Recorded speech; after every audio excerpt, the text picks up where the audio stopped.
잠언 20장 20절 말씀입니다. 자기의 아비나 어미를 저주하는 자는 그의 등불이 흑암 중에 꺼짐을 당하리라. 아멘. 이 말씀은 앞에서도 한번 나왔던 말씀입니다. 똑같은 말씀이 있었습니다. 이렇게 잠언을 보면 똑같은 말씀이 일정 간격을 두고 반복되는 것을 보는데요. 왜 그럴까? 왜 그럴까? 오늘 말씀뿐만 아니라 다른 말씀도 반복된 적이 있었기 때문에 얼마 전 한번 그 이유를 생각해 본 적이 있었습니다. 뭐니 해도 중요한 거는 말 그대로 중요하기 때문이죠. 중요한데 사람들이 미처 생각을 못하기 때문이죠. 미처 생각을 못한다는 말이 부모를 저주하면 안 된다는 걸 생각하지 못한다는 것을 말하는 게 아니고요. 오늘 말씀 같은 경우는 부모를 저주하면 안 된다는 것은 다 생각하지만 안 지키죠. 이 안 지키는 것을 자꾸 까먹나? 그 정도 아닙니다.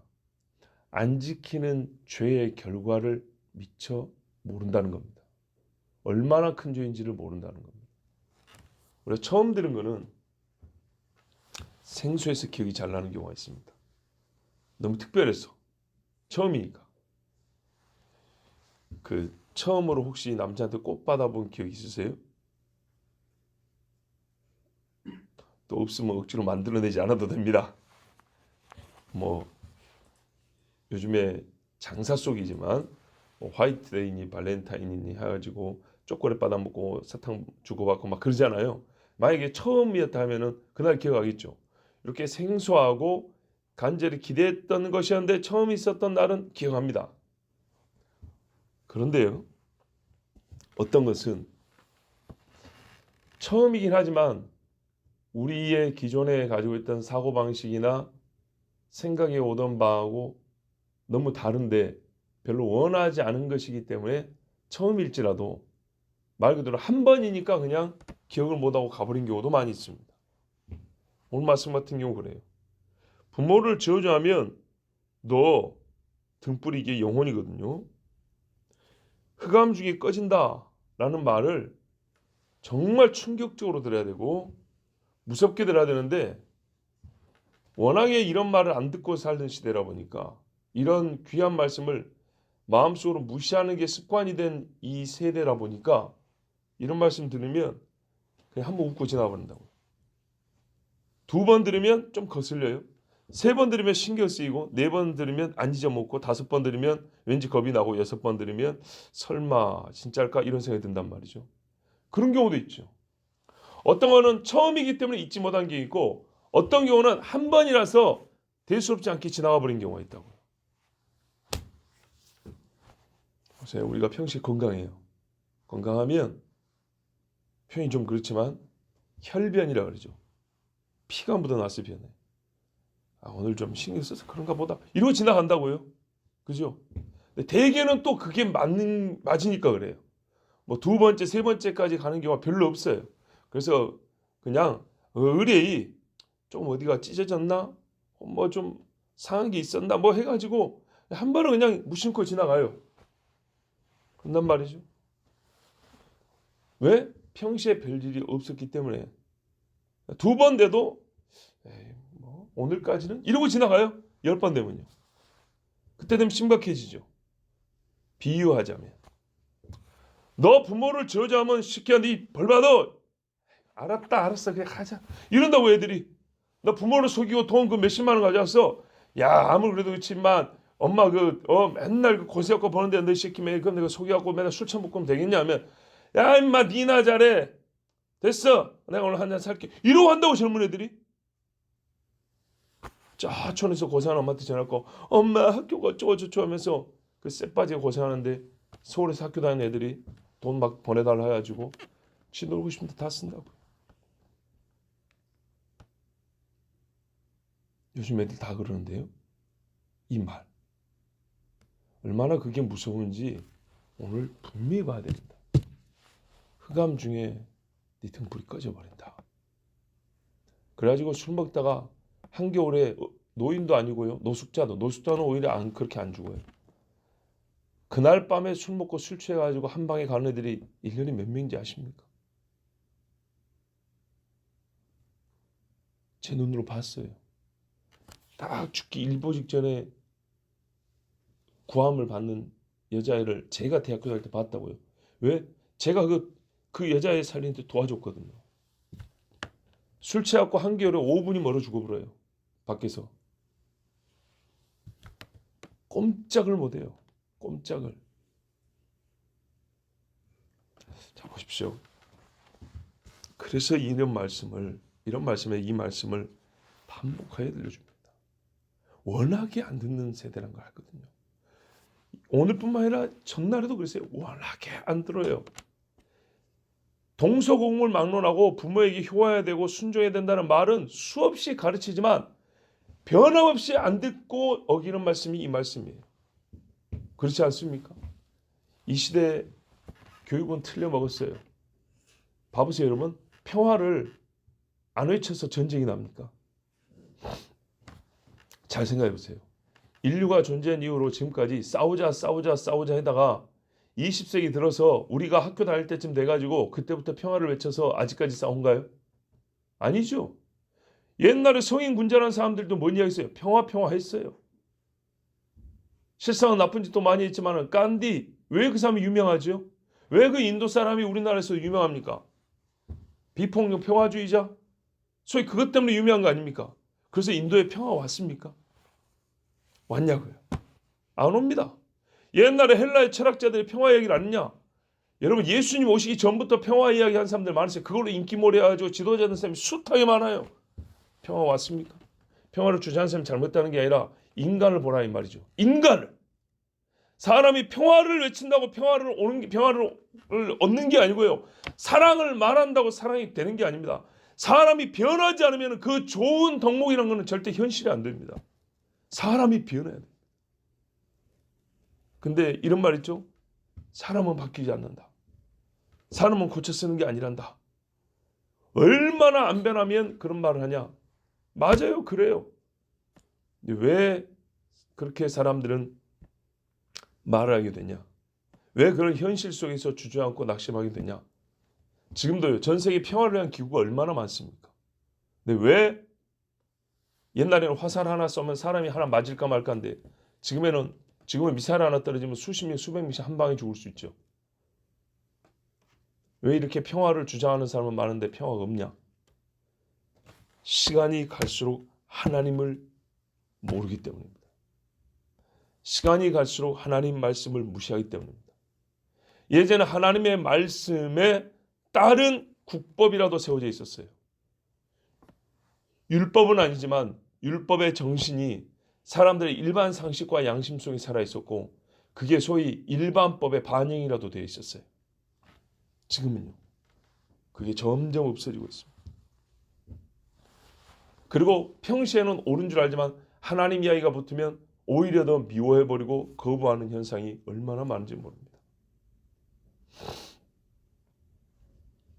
그래서요. 이 말씀처럼 자기 아버지나 어머니를 저주하는 애들이 많아져요. 아시죠? 요즘에 유행이라 그러면 안 하면 병신 되는 거. 예를 들어서 이런 유행이 있다 칩시다. 중학교 애들이 너 엄마한테 욕 한번 해봤어? 한 번도 못 해봤어? 에이 이러면서 만약에 이렇게 하는 유행이 애들 사이에 퍼졌다고 해봅시다. 그러면요. 친구들하고 어울리기 위해서 괜히 애가 엄마한테 욕을 한번 합니다. 너 뭐라 하니? 아니 내 말 잘못했어. 마음 약한 애들이 이렇게 하겠죠. 좀 드센 애들은요. 대놓고 욕을 하겠죠. 그 학교 와서는요. 야야 나 성공했어. 그래서 소위 그들의 클럽이 만들어지겠죠. 여러분 제가 이렇게 말하는 게 설마 같죠? 설마. 이보다 더 하면 되지 못하지 않는 시대입니다.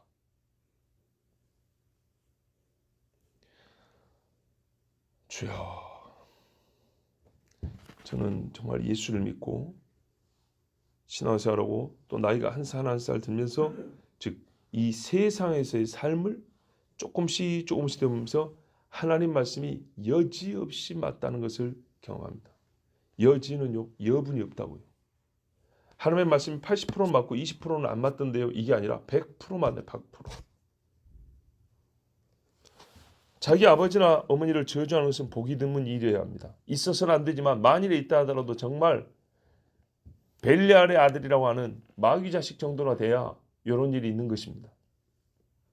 세상에 우리가요 돈 몇 푼만 줘도 은혜를 잊지 못하니 하는 뭐 거짓말도 잘하고, 또 직장에서 승진하는데 누가 옆에 돈만 줘도 밥을 사니 뭐 평생 잊지 못할 은인이 막 이러면서 난리를 합니다. 그런데요 나라는 존재가 이 땅에 있게 한 분입니다. 1차적으로 뭐 승진이니 점수니 돈 몇 푼 이 정도 아니라 나가 여기에 있게 한 분이 부모님입니다. 근데 그 부모를 저주한다. 있게만 했습니까? 벌거벗고 누워있을 때 똥 좀 다 가려주고 먹여주고 키워주고 사람 노릇하게 해주고, 그리고 부모의 꿈도 아니고 지 꿈이 이룬다고 하는데 부모가 온 헌신을 다해서 뒷바라지 해주고, 그런 부모인데 뭐라 그래요? 친구는 뭐 해주는데 엄마는 나한테 뭐 해주는데, 이런 정신 나간 소리를 합니다. 부모를 저주한다는 걸 꼭 대놓고 쌍욕을 해야 저주한다는 것 아닙니다. 마땅히 돌아갈 공과 영광과 명예를 주지 않냐고 뺏어버리고 멸시하는 것도 저주하는 것에 포함됩니다. 그리고 좁은 의미에서 저주라는 게 뭡니까? 사람이 말로 할 수 있는 것 중에서 가장 최악의 언어 아닙니까? 예? 최악의 언어들만 모아갖고 저주하는 데 쓰지 좋은 말 갖다 쓰지 않습니다. 그러면 부모와 저주라는 것은 얼마나 어울리지 않는 말인가 보세요. 서로 절대로 가까이 붙어 있어서도 안 됩니다. 완전히 극과 극으로 멀어져 있어야 됩니다. 저주에 해당되는 어떤 언어도 부모 옆에는 옆에 지나가지도 말아야 됩니다. 그런데 부모하고 저주를 결합시켜서 묶어버렸다. 하나님이 이 일을 그냥 두고 보시느냐? 아닙니다. 결코 있어서는 안 되는 일이기 때문에 하나님의 심판은 단호하고 결정적입니다. 너는 어떻게 한다고요? 등불이 흑암 중에 꺼짐을 당하리라. 당한다고요. 우리가 강도를 당한다 그러잖아요. 내 뜻과 상관없이 압도적인 힘에 의해서 고통을 당하는 거죠. 누가 살해를 당했다 그러죠. 맞아요. 네가 아무리 살려고 발부둥이 쳐도 나는 너를 죽여버린다 그 말이에요. 살 수 있는 수를 별의별 수를 다 써도 내가 네 눈에서 영혼을 싹 끄집어가는 걸, 네 눈에 이 영혼의 눈빛이 꺼져버리는 거를 네 주변 사람들이 다 보게 만들 것이다. 얼마나 무섭습니까?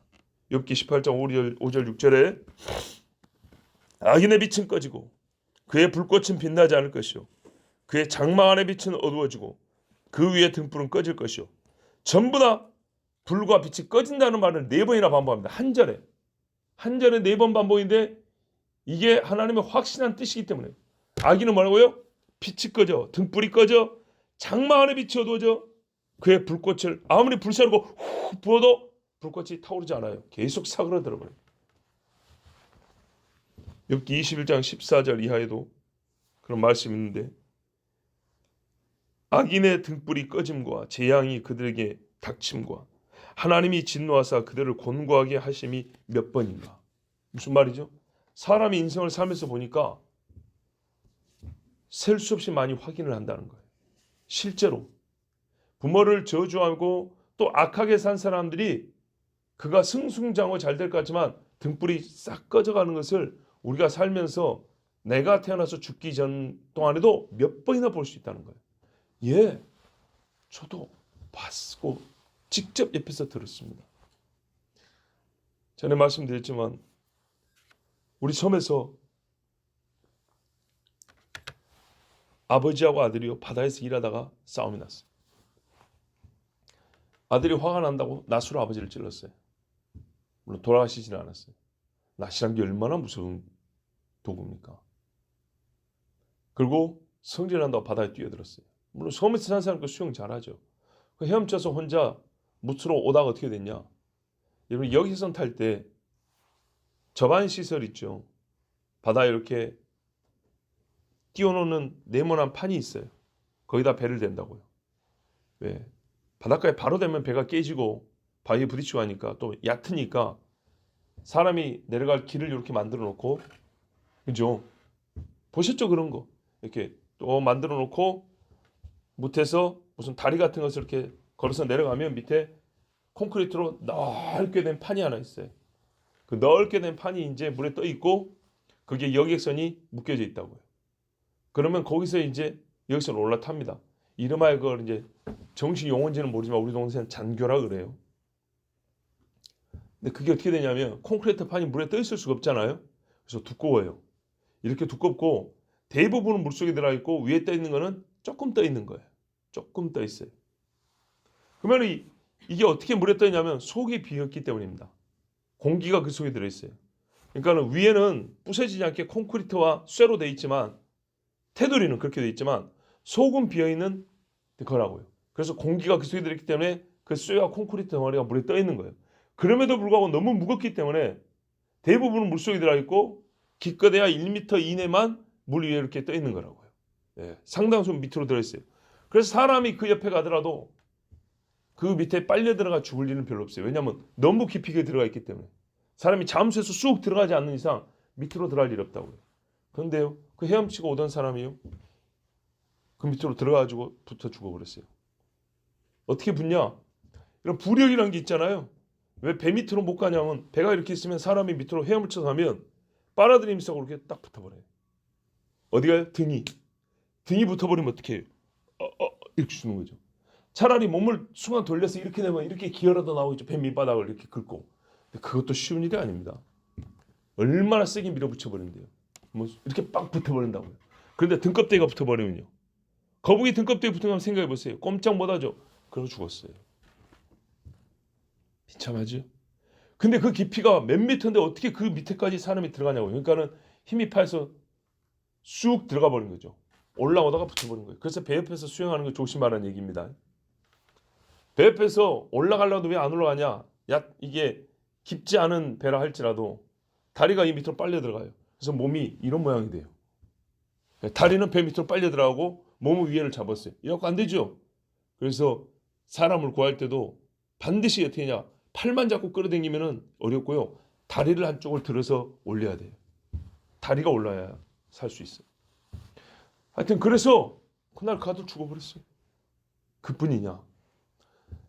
20대 초반에 이제 어른 됐다고 술 먹고 막 돌아다니면서 아버지랑 잘 싸우던 아들을 한 사람 알아요.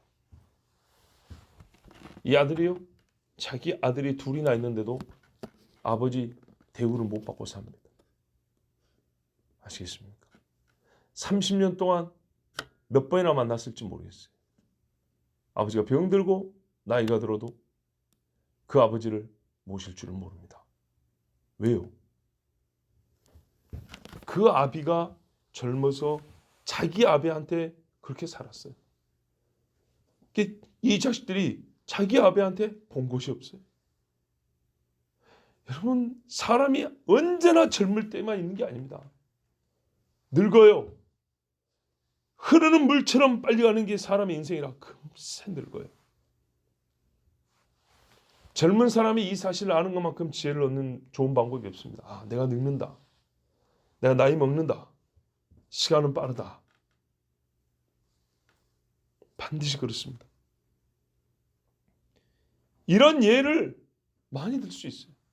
또 10년 전에 우리 집에 마주보고 있는 집에 고등학생이 하나 있었는데 엄마를 패더라고요.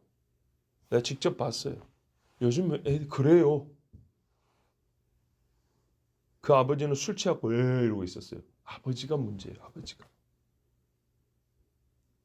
그러면 그 자식을 싸대기로 때려야 될 거 아니에요?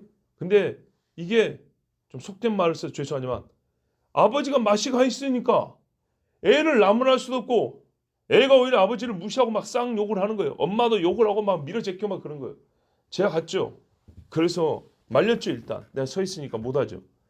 성재 같으면 이놈 새끼 뒤지게 패버려야 돼요. 왜 못했냐? 언론 보도가 어떻게 나올지 많이 보이기 때문이죠. 목사가. 옛날 같으면 이후도 우리 초원에서 같으면 어떻게 해요? 이런 호레새끼 하면서 싸대기를 때리면서 그렇게 가르쳐야 되죠. 시대가 얼마나 더러운지 부모를 때리는 새끼를 보고도 말을 제대로 할 수가 없어요. 이게 더러운 세상이에요. 이게 10년도 더 된 이야기입니다. 10년 이야기입니다. 10년 전에. 제가요. 근데 안타까운 게 뭔지 아세요? 그 맞았던 엄마가 집사님이에요. 제가 사역했던 교회도 정식 교인이었던가 다른 교회에서 이렇게 잠깐 오셨던가 정식 교인인지 기억은 오래서 잘 안 나는데 저희 집사님이랑 친하게 지냈던 교회 집사님이라고요. 무지하게 착한 분이에요. 근데 왜 그러든지 아십니까? 그 집이 좀 살 때 그 아가 클 때 게임만 쥐어줬어요. 돈하고 게임. 우리 즐겁게 해준다고. 우리 기죽지 않게 해준다고. 예수가 없으니까 20살이 안 돼가지고 힘이 나니까 부모를 때리고 잡아뜨리고 난리를 하는 겁니다. 그런 집이 한두 집일까요? 셀 수 없이 많습니다. 책임을 굳이 따지자면 일단은 부모에게 있겠죠. 더 넓게 보면 이 세상에 있겠죠. 그러나 하나님 뭐랍니까? 그렇게 따지면 자기 죄로 자기 벌 받을 사람 아무도 없겠네요. 이게 세상 법정에서 일어난 일 아닙니까? 나는 정신미약해서 그랬다고. 나 실수를 했고 나는 병 때문에 그랬다고. 온갖 핑계를 다 대죠. 참 웃기는 이야기죠. 하나님 말씀합니다. 남 핑계 대지 마라. 나는 너를 심판할 것이다. 그래서 저는 하나님 말씀대로 믿습니다. 10년 전에 그 부모를 때렸던 아는 제 명예 못 살고 죽습니다. 나는 성경을 믿습니다. 오늘 성경 이렇게 읽고 제가 다르게 설교해야 될까요? 우리가 몰라서 그래요. 다 안 봐서 그래요. 생각보다 많은 사람이 제 명을 살지 못하고 죽는 것은 자기 죄 때문이에요. 그렇지 않습니까? 사람이 불법을 저지르면 해를 당할 위험이 큽니다. 정말입니다. 여러분, 일반적으로 선하게 사는 사람들이 맞을 일이 많을까요? 주먹질로 먹고 사는 사람이 맞을 일이 많을까요? 주먹질로 먹고 사는 맞을 일이 많겠죠. 그런 겁니다. 예. 그 아이가 회개하지 않고 부모에게 효를 행하는 자로 바뀌지 않는다면 그 애는 지 생각과는 완전 다르게 이어져가는 지 인생길을 경험하게 될 겁니다. 외로움과 공포 어둠 속에서 그 영혼이 음부로 떨어지는 것을 경험할 겁니다. 부모를 저주하는 자들이 겪는 고통을 절대 잊으면 안 됩니다. 하나님께서 직설적으로 결말을 선포하셨습니다. 네 영혼이 흑암 중에서 사라지리라. 꺼지리라. 잠시 화가 난다고 부모에게 악한 말을 하면 안 됩니다. 반드시 명이 단축됩니다. 왜냐? 성경에 반대로 부모를 공개하는 자는 장수한다 그랬거든요. 부모를 저주하는 자는 저주의 악독한 만큼 비참하고 고통스럽게 죽을 줄 알아야 합니다. 부모를 어두운 곳에 몰아세운 자식은 음부의 어둠을 볼 때 그 아무도 바로 너를 구해줄 자가 없음에 형용할 수 없는 공포와 슬픔 속에 죽어갑니다. 어둠에 삼켜집니다. 당하는 겁니다. 당하는 것. 아무리 빛 한 줄기를 붙잡으려 해도 어둠이 그를 죽음에 당하게 만듭니다. 죽음을 당하게. 여러분, 요즘 애들이 다 그렇다고 요즘 시대가 그러니까 어느 정도는 이해해야지. 정말로요? 그 한 번을 내가 참는 정도가 아니라 내가 참고 넘어가면 내 새끼가 죽는다니까요. 그건 참을 일이 아니에요. 자식의 등불이 꺼진다는 말씀을 믿지 않는 사람이에요. 여러분 그러지 않습니까? 아니 말씀을 믿으셔야죠. 말씀을. 내 새끼가 나를 저주한 적이 있어요. 근데 나는 착한 부모라서 그냥 참아줬어요. 나는 내 새끼가 참아주면 돌아올 줄 알고 아무 말도 안 하고 지나갔어요. 근데 뭐래요? 심판은 하나님이 한다고요. 그렇게 한 번 동안 참아준 자식을 그 자식의 등불을 가져가 버리는 하나님이라고요. 그러니까요. 참는 것이 아니라 살리고 싶으면 그 자리에서 나무라야 돼요. 두 번 다시 못하게 해야 돼요. 진실로 하나님의 말씀을 믿는다면 내가 높아지기 위해서가 아니라 하나님의 정당한 질서를 보존하며 살아가는 자녀의 영혼을 살리기 위해서라도 그 입에서 부모를 업신여기고 저주하는 말을 절대 못하게 해야 돼요. 끊게 해야 돼요. 그리고 그 아이에게 지가 하는 말의 결말을 들려줘야 됩니다. 너 그러다가 객사한다. 웃어요. 웃으면 뺨을 때려서 말해줘야 돼. 너 그러다가 엄마보다 아빠보다 빨리 죽는다. 어두운 곳에서 아무도 너를 도와주지 못하고 네 비명소리 하나 들리지 못하는 곳에서 네 눈이 서서히 생명빛이 꺼져가는 공포를 당할 것이다. 말해줘야 돼. 거기까지는 부모가 해줘야 될 책임입니다. 대학교 보내려고 애를 쓴 거 이상으로 그 영혼을 지옥에 떨어지지 않게 해주는 그 책임이 부모에게 있습니다. 그리고 자녀들은 반드시 기억해야 합니다. 깊은 흑암 중에 꺼지는 등불은 단순한 죽음을 의미하지 않습니다. 깊은 흑암 중에 꺼진다 했어요. 꺼짐을 당한다 그랬어요. 그 사람은 흑암의 최고로 깊은 것을 경험하며 죽어갈 것입니다. 어둠이란 게 얼마나 무시무시한 것을 정말로 뼈저리게 체험하면서 살아날 기회를 얻지 못하고 죽습니다. 어둠의 세력들이 가장 고통스럽게 그 영혼을 끌어갑니다. 그 사람의 거처는 성령을 회방하는 자와 배도하여 하나님의 아들을 2번 죽인 자들과 거짓 선지자들의 곁이 될 것입니다. 지옥에 떨어도 그 옆에 들어갑니다. 깊은 흑암이라고 그랬습니다. 그러므로 자녀들은요, 부모를 공경해야 합니다. 이것이 성경에 말했어요. 약속 있는 첫 계명이니 네가 땅에서 잘되고 장수하리라. 분명히 그렇습니다. 나는 역시 이 말씀에 대해서도 믿고 보고 있습니다. 이 땅에서부터 우리의 등불이, 나의 등불이 하나님의 손안에 있다는 것을 경험하는 자는 누구냐? 하나님 말씀 따라 부모를 공경하는 자입니다. 그는 죽을 위험에서 하나님이 건져줍니다. 그는 많은 질병 가운데서 그 고통의 날을 하나님이 줄여줍니다. 그는 빌어먹고 헐벗고 길바닥에서 죽을 위험에서 하나님이 도움의 손길을 보내줍니다. 우리가 정말 하나님의 말씀을 무시하기 말할 데가 없어요. 어떤 의미냐? 봐보세요. 우리는 모든 일의 인과관계를 잘 모릅니다. 다 아는 것 같아도 원인과 결과의 선을 잘 잊지를 못합니다. 여러분, 예를 들어서 우리가 지금 새벽에 나와서 하나님 앞에 예배하잖아요. 억지가 아닙니다.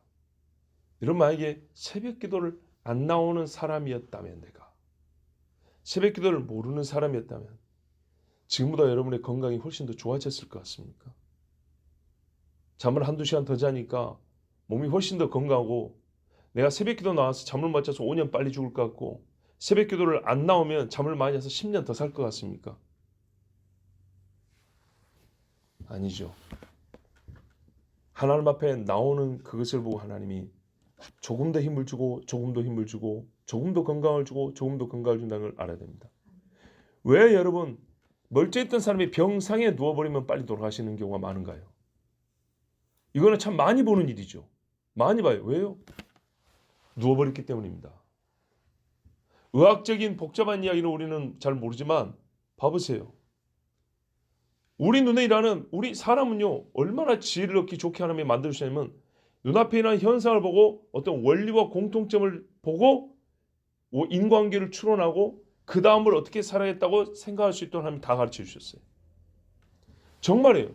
멀쩡한 사람이 안 움직이면 몸이 죽어갑니다. 약해져 갑니다. 그럼 어떻게 해요? 또 움직이면 더 약해지고 오히려 거꾸로 생각합니다. 그래서 더 안 움직입니다. 더 안정을 취합니다. 잠을 더 자고 더 자고 더 자고. 그래서 몸이 강해진 분은 아직 못 봤습니다.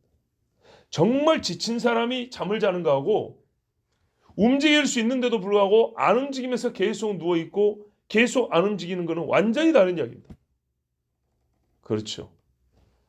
요즘 같은 날도 말이죠. 요즘에는 뭐 소위 우한 폐렴이라는 이름으로 시작했고 지금 2년 이상 상당히 고생을 많이 했잖아요.